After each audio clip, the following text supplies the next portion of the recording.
I must start with a word of prayer for the tragic accident that befell our nation last night, where we lost civilians and service members. I pray for their families.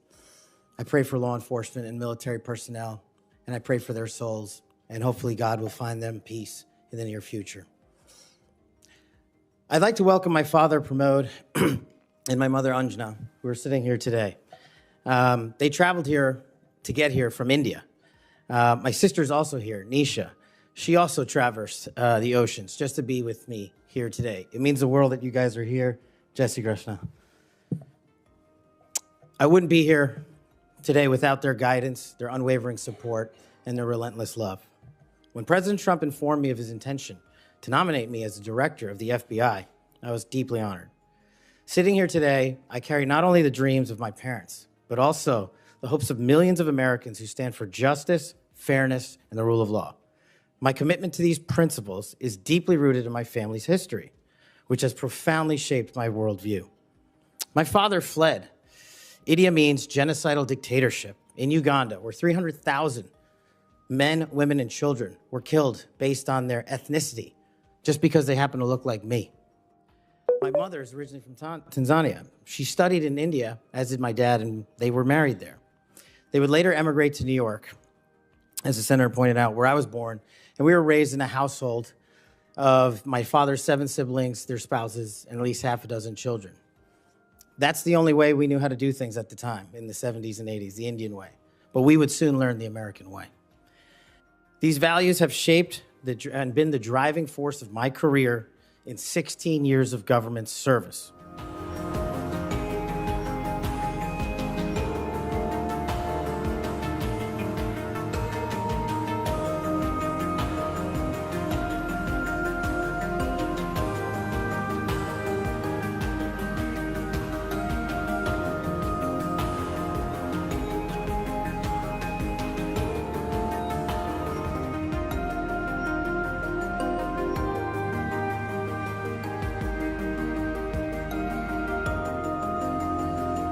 I have always rejected any violence against law enforcement, and I have, including in that group, specifically addressed any violence against law enforcement on January 6th, and I do not agree with the commutation of any sentence of any individual who committed violence against law enforcement.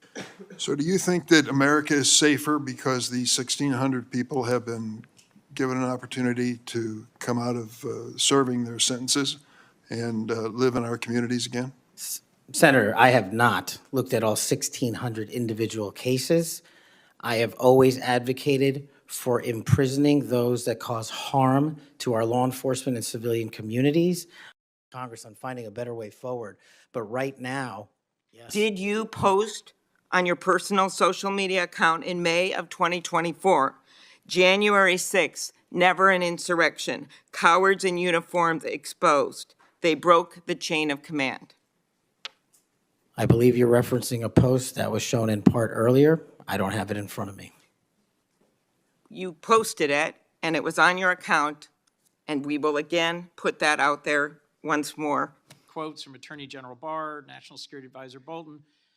Any accusations leveled against me that I would somehow put political bias before the Constitution are grotesquely unfair, and I will have you reminded that I have been endorsed by over 300,000 law enforcement officers to become the next director of the FBI. Let's ask them.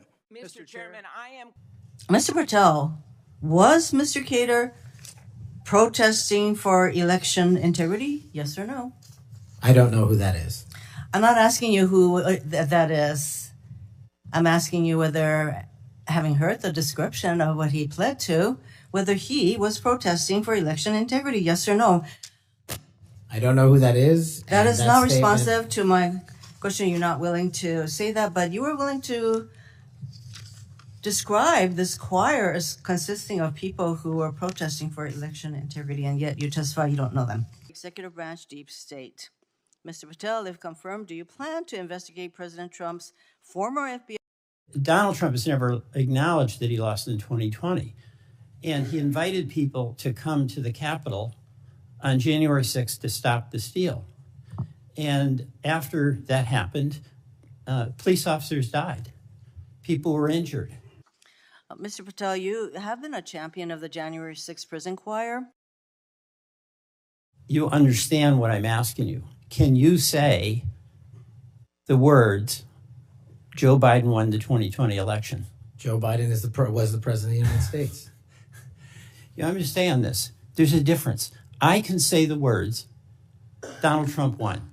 I don't like to say it, but I must say it. And you cannot say that Joe Biden won the election.